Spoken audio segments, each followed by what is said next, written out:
Смерть. Неприятное слово. Ни на одном языке мира оно не звучит красиво. Морт, death, тот. Коротко и безжалостно, как выстрел. Человек — единственный обитатель планеты, который знает, что смертен. Знает, но до конца в это не верит. Даже когда приговор уже вынесен и оглашен, считает Анжелика Сарьян, можно хотя бы добиться отсрочки его исполнения.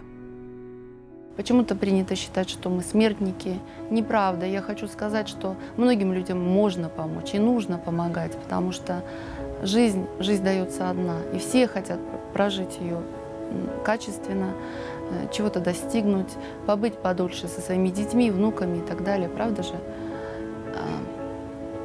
И мне бы хотелось, чтобы в наших городах, небольших городах, паллиативная помощь, они нуждаются в этом. Потому что просто слово «хоспис», оно отпугивает, понимаете? Мы должны менять сознание людей, не только тех, которые лежат в этом хосписе, но и те, которые со стороны, наблюдая, не вкладывают никаких усилий, чтобы помочь, протянуть руку помощи. А ведь мы все под Богом, у нас у всех один конец. Врачи древности полагали, что медицина излечивает редко, облегчает страдания в половине случаев и утешает всегда. Облегчение страданий и утешение – вот, пожалуй, лучшее определение паллиативной помощи. В Казахстане ежегодно где-то новых больных появляется около 30 тысяч. 15 тысяч больных мы теряем. И сегодня речь, когда должна идти вообще о той категории больных, которых мы теряем, вообще как они живут последние дни и месяцы своей жизни. Это очень важный вопрос.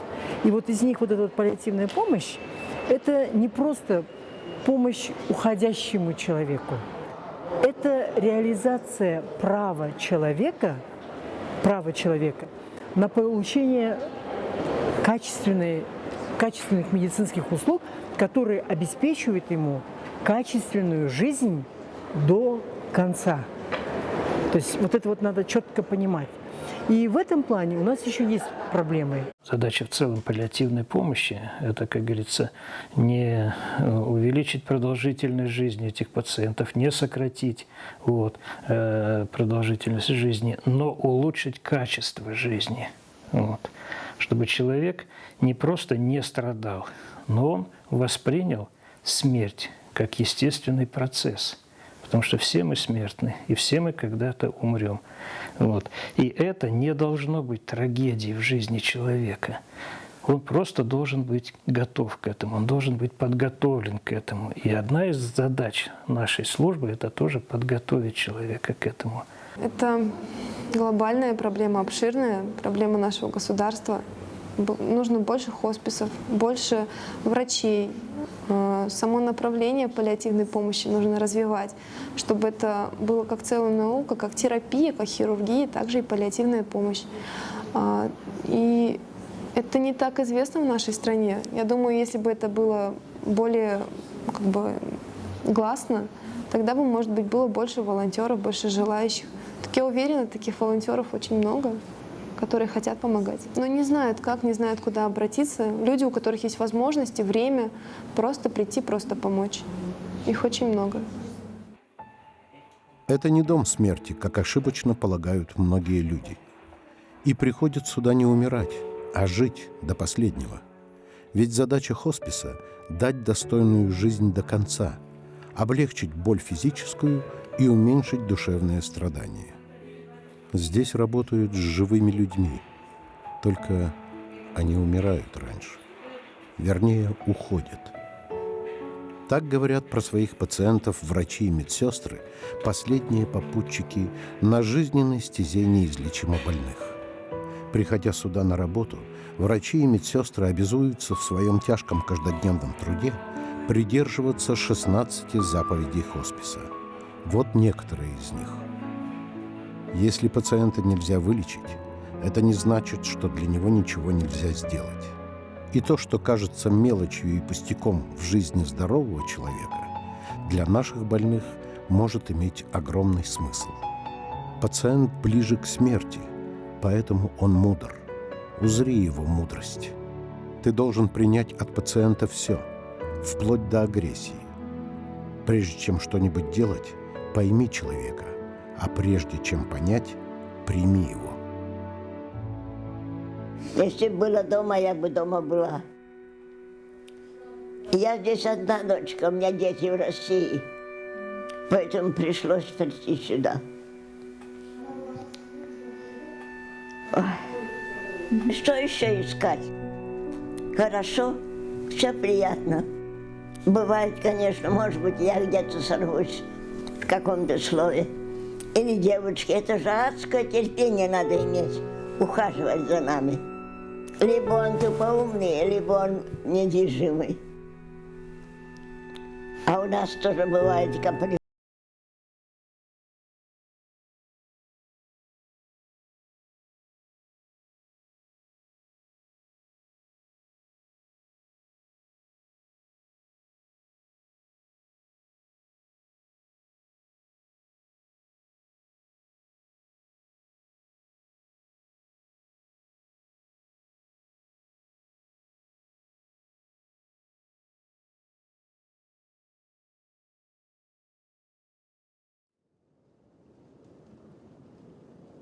Смерть. Неприятное слово. Ни на одном языке мира оно не звучит красиво. Морт, death, тот. Коротко и безжалостно, как выстрел. Человек — единственный обитатель планеты, который знает, что смертен. Знает, но до конца в это не верит. Даже когда приговор уже вынесен и оглашен, считает Анжелика Сарьян, можно хотя бы добиться отсрочки его исполнения. Почему-то принято считать, что мы смертники. Неправда. Я хочу сказать, что многим людям можно помочь и нужно помогать, потому что жизнь дается одна, и все хотят прожить ее качественно, чего-то достигнуть, побыть подольше со своими детьми, внуками и так далее. Правда же?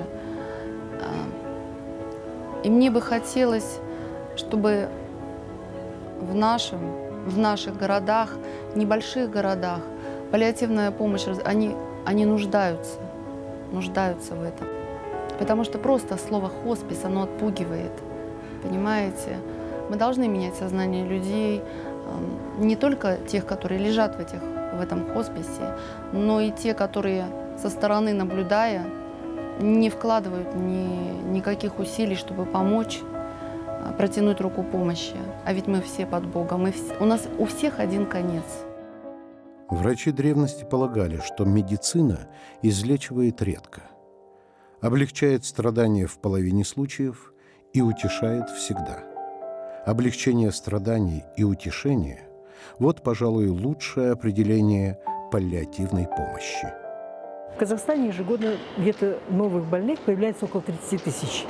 15 тысяч больных мы теряем. И сегодня речь, вот когда должна идти вообще о той категории больных, которых мы теряем, вообще как они живут последние дни и месяцы своей жизни. Это очень важный вопрос. И вот из них вот эта вот паллиативная помощь, это не просто помощь уходящему человеку. С чем приступить к делу, съездили в Румынию, где обучались основам паллиативной медицины. В Казахстане таких методик нет. Финансовую поддержку проекту оказал фонд «Сорос».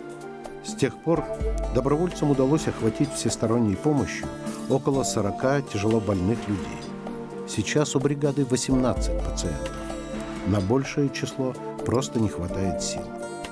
Чтобы обеспечить всех нуждающихся, здесь нужно как минимум 5 таких мобильных групп, говорят врачи. Сейчас охватываем онкологических больных СПИДом, и только начинаем сюда включать соматических тяжелых больных. Это с сердечно-сосудистыми заболеваниями дыхательной системы. Вот.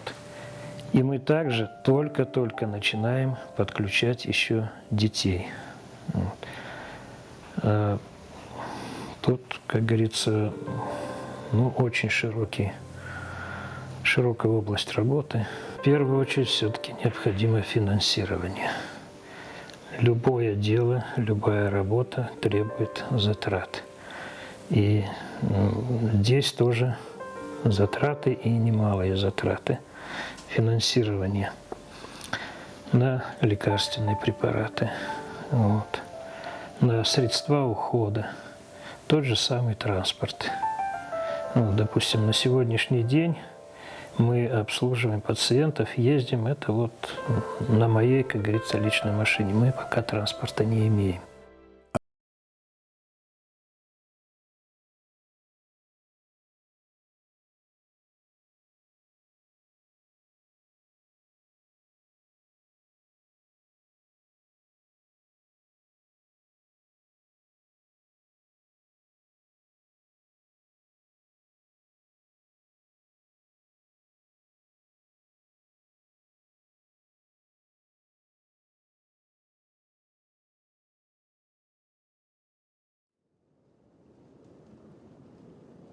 Смерть – неприятное слово. Ни на одном языке мира оно не звучит красиво. Морт, death, тот, коротко и безжалостно, как выстрел. Человек – единственный обитатель планеты, который знает, что смертен. Знает, но до конца в это не верит. Даже когда приговор уже вынесен и оглашен, считает Анжелика Сарьян, можно хотя бы добиться отсрочки его исполнения. Почему-то принято считать, что мы смертники. Неправда. Я хочу сказать, что многим людям можно помочь и нужно помогать, потому что жизнь дается одна, и все хотят прожить ее качественно, чего-то достигнуть, побыть подольше со своими детьми, внуками и так далее. Правда же? И мне бы хотелось, чтобы в наших городах, небольших городах, паллиативная помощь, они нуждаются в этом. Потому что просто слово «хоспис», оно отпугивает, понимаете? Мы должны менять сознание людей, не только тех, которые лежат в этом хосписе, но и те, которые со стороны, наблюдая, не вкладывают никаких усилий, чтобы помочь, протянуть руку помощи. А ведь мы все под Богом, у нас у всех один конец. Врачи древности полагали, что медицина излечивает редко, облегчает страдания в половине случаев и утешает всегда. Облегчение страданий и утешение – вот, пожалуй, лучшее определение паллиативной помощи. В Казахстане ежегодно где-то новых больных появляется около 30 тысяч. 15 тысяч больных мы теряем.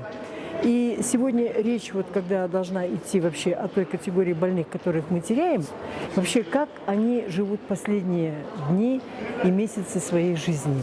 Это очень важный вопрос. И вот из них вот эта вот паллиативная помощь, это не просто помощь уходящему человеку. Это реализация права человека на получение качественных медицинских услуг, которые обеспечивают ему качественную жизнь до конца. То есть вот это вот надо четко понимать.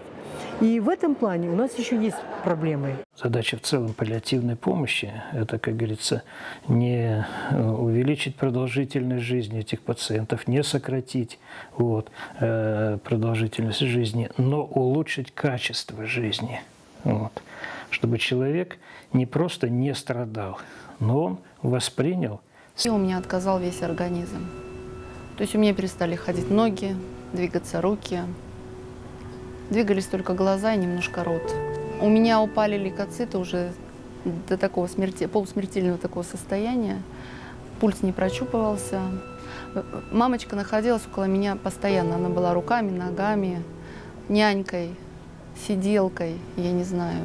В общем, всем, что может делать, да, человек. 3 суток так боролись. И, в общем-то, лейкоциты поднялись на немного, до единицы. Пульс так участился. Постепенно я начала ходить. Но болезнь не отступила. Много пришлось пережить и психологически. То есть за это все время мне пришлось расстаться с семьей со своей, то есть со своим мужем. По ряду причин, но самое главное, что я заболела, да. Друзей я много потеряла, потому что в 21 веке у нас очень мало информации об онкозаболеваниях, и люди до сих пор думают, что эта болезнь заразна. Чуть оправившись от смертельного недуга, Анжелика создала общественный фонд под красноречивым названием «Амазонка». С такими же самоотверженными добровольцами ездит по региону и всеми силами пытается помочь людям, страдающим от рака. У меня есть будущее, я могу принести пользу нашему государству. Я думаю, что наше государство тоже должно быть заинтересовано в таких людях. Мне хочется отдать себя чему-то, мне хочется создать что-то, мне хочется оставить след, даже если мне, может быть, суждено недолго прожить на этой земле. Я не знаю, что будет завтра, но я хочу, чтобы сегодня... Нет, это должно было быть уже вчера. И паллиативная помощь, и наши хосписы. К сожалению, мы затормозили. Но хорошо, что это начало уже появляться. Неравнодушных к чужой боли людей в Казахстане немало. Например, в Караганде среди студентов медицинского университета уже началось волонтерское движение. Сейчас в общественном объединении «Адам Гершелик» всего 10 человек, у каждого по 2 подопечных. Но начало положено, говорят ребята. Они полны рвения, идей и энтузиазма, чтобы помогать людям жить, несмотря ни на что. Большинство знает свой диагноз и уже ни на что не надеются. Они считают, что от них весь мир отвернулся. И они не верят. Мой больной даже спрашивал, а какие у меня мотивы? Это оценка в университете или еще что-то. И поверить в то, что это просто так, ему было очень сложно. Он меня 2 недели спрашивал только, почему я это делаю. Это было очень сложно понять ему. А когда он это понял, принял, он уже пошел хорошо на контакт, он стал разговаривать. У него есть дети, у него есть внуки, уже и правнуки есть. И когда я пришла, человек сказал, что он совсем не хочет жить. Но потом со временем он понял и сказал, что хочет увидеть, как внуки растут, правнуки. И, в принципе, он стал веселее, стал по-другому смотреть на свою болезнь, что он еще сможет прожить. Ты можешь помочь кому-то, просто действительно помочь. И это очень важно, что ты не бесполезен. Моя пациентка делилась со мной своими болями, возможно. Разговаривала со мной очень подолгу. Я хотела помочь ей, и той возможностью, которая была у меня, я уже почти достала коляску для нее, чтобы вывести ее куда-то на воздух, потому что она была лежачая, и не было такой возможности. К тому моменту, когда уже я почти достала коляску, она скончалась. Я не успела немножко. Жалко, потому что мне очень хотелось это сделать, но не успела. Это как инвестиция наша в нашу старость, потому что, дай Бог, чтобы с нами не было таких проблем, да, чтобы мы умерли хорошо, но никто не застрахован от этих проблем. Это ответ на эвтаназию, которую предлагает современное общество. Ответ именно противоположный эвтаназии — это является паллиативная медицина, что не просто пришла какая-то проблема, и чтобы мы на нее не смотрели, сделать эвтаназию. А как нормальный человек, гуманный, принять эту проблему и стараться что-то с этим сделать. Еще одна и, пожалуй, главная проблема для современной паллиативной помощи – обезболивание. Муки людей, умирающих от рака, страшно представить и невозможно описать. Иногда страдания достигают такой степени, что люди умирают от болевого шока. У нас в основном в онкологической практике используется морфин и промедол, потому что в онкологии болевой синдром – это очень сильный и порой бывает длительный, и порой бывает такой интенсивности, которые даже этими легкими наркотическими препаратами не снимаются. И, естественно, поэтому мы в основном назначаем морфин, препарат опия и промедол. В мире используются в медицинской практике таблетированные наркотики, но в настоящий момент мы этими препаратами не используем, так как в наличии перечень этих жизненно важных препаратов, таких лекарств, таблетированных наркотиков не имеется. Если бы они появились бы, конечно, мы только за. Не все наши пациенты могут получать эти препараты в достаточном количестве, потому что есть определенные юридические, законодательные в этом отношении препоны.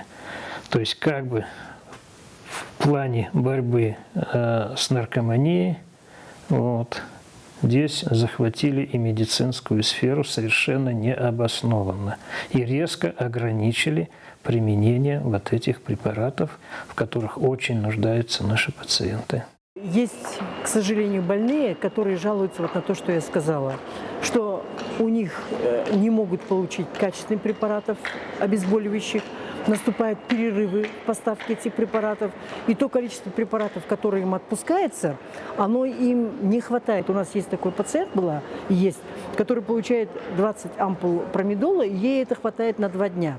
Но живет она от того места, где она может получать по нашему закону, где-то в 100 километрах. И ей приходится родственникам ездить, то есть это финансовые затраты, это временные затраты, это пауза, это нарушение непрерывности получения обезболивающих препаратов. Сегодня промедол, он очень токсичный препарат. И его рекомендуют не более, предположим, 1 недели, 10 дней применять.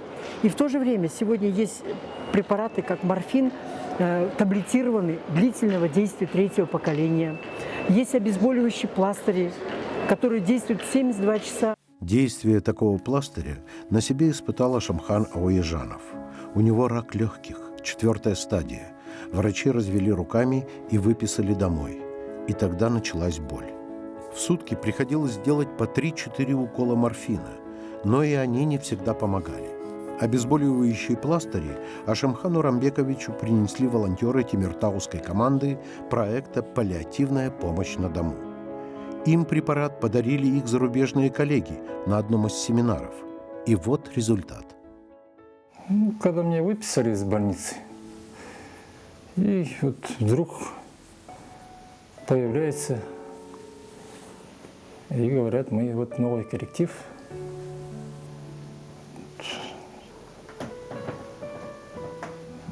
Вот после этого я ожил. Спасибо им, конечно. Вот они мне дали этот пластырь. Как наклеили, через день позвонили, как дела? Я говорю, отлично.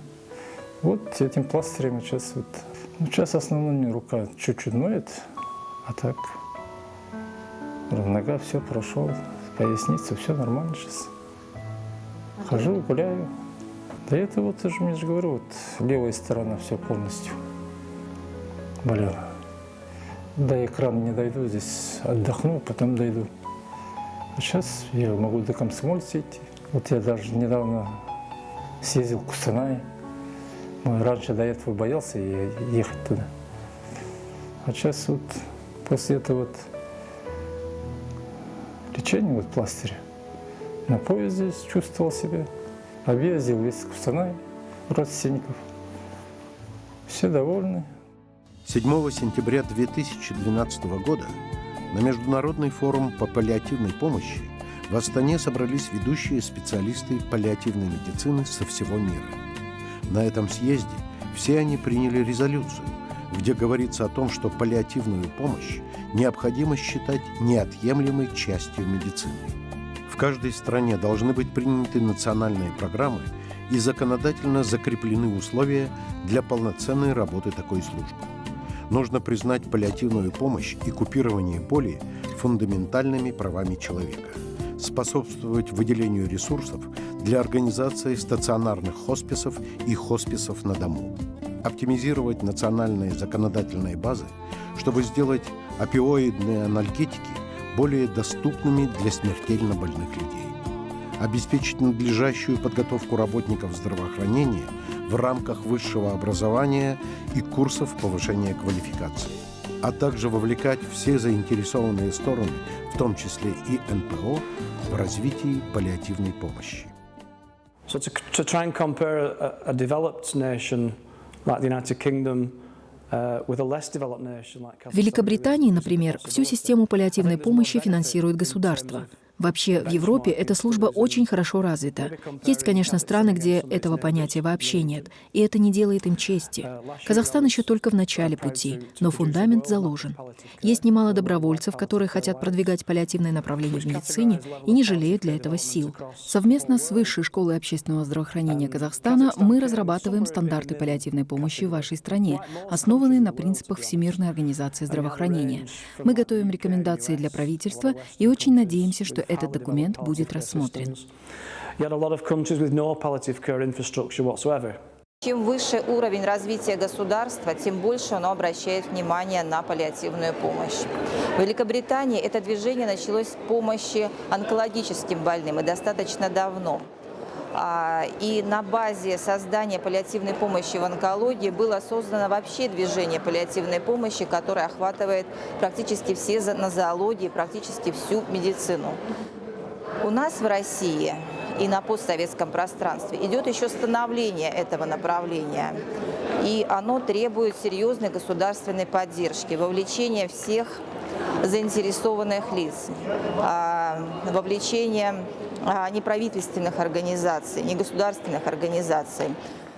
Необходимо, конечно, объединяться, создавать ассоциации паллиативной помощи. Необходимо внедряться в образовательные программы. Сегодня была принята резолюция. Она отражает все основные направления и все векторы развития паллиативной помощи. Она как бы суммирует наши все воззрения, все наши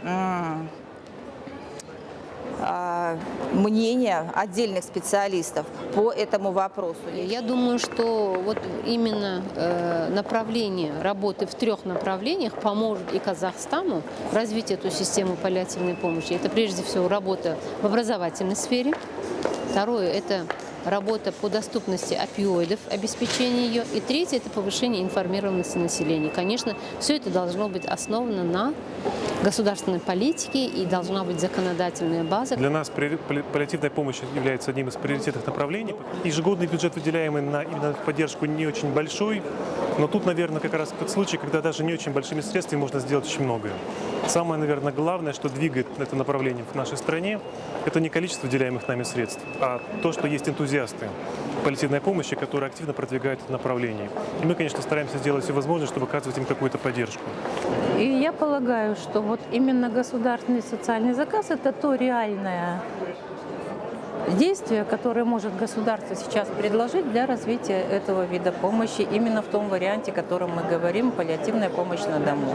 Потому что только силами международных фондов, финансирования это все достаточно, ну как сказать, я не могу сказать нестабильно, но это все-таки нельзя на это уповать. Надо, чтобы государство изыскивало средства и направляло их вот на развитие паллиативной службы. Пока же те, кому уже ничем не может помочь медицина, уповают только на Бога. К святым мощам кто-то приходит сам, кого-то привозят родственники в надежде на чудо. Многие искренне верят в возможное исцеление. И очень часто священнослужитель становится и психологом, и социальным работником, а храм – единственным прибежищем сломленных недугом душ. В приюте при Свято-Сергиевском приходе одной семьей живут дети, брошенные родителями, и старики-родители, покинутые своими детьми. Этот удивительный дом милосердия находится в поселке Ашибулак Алматинской области. Возглавляет его игумен Сафроний, занимающийся воспитанием 130 сирот и помогающий жить дальше 100 обездоленным старикам. Здесь есть инвалиды, есть и молодые, лет 35-40, но это инвалиды уже, говорится. А так возраст и 70, и 80, и 90 есть, то есть разного возраста. Привозят просто где-то милиция, именно увидела, попросили, потому что вот где-то, говорится, родители, дети выкинули, сами родители пришли. Где-то социальная служба какая-то обратилась к нам, то, что увидела, что он болтается. А может быть и подбрасывают здесь дети. Сколько существует у нас здесь приют, вот дом престарелых, много умерло. Но самое главное, радость в том, что радость, то, что у нас семья, то есть они пришли, то есть вот пришли. Это не вот где здесь пришли, то есть никто не выбросит. Даже заболели, все, их вылечат, полечат здесь. А если он умер, помыли, все как положено сделали, как положено, все обрядно сделали, отпели и похоронили. По-человечески похоронили. Вот это и есть ценность. Паллиативная помощь будет нужна всегда. Никто ведь толком не знает, сколько людей невыносимо мучается и страдает у последней черты без обезболивания. Они уходят, так и не дождавшись помощи и поддержки. Чей черед наступит завтра? Сказано ведь давно и на все века. Не спрашивай, по ком звонит колокол.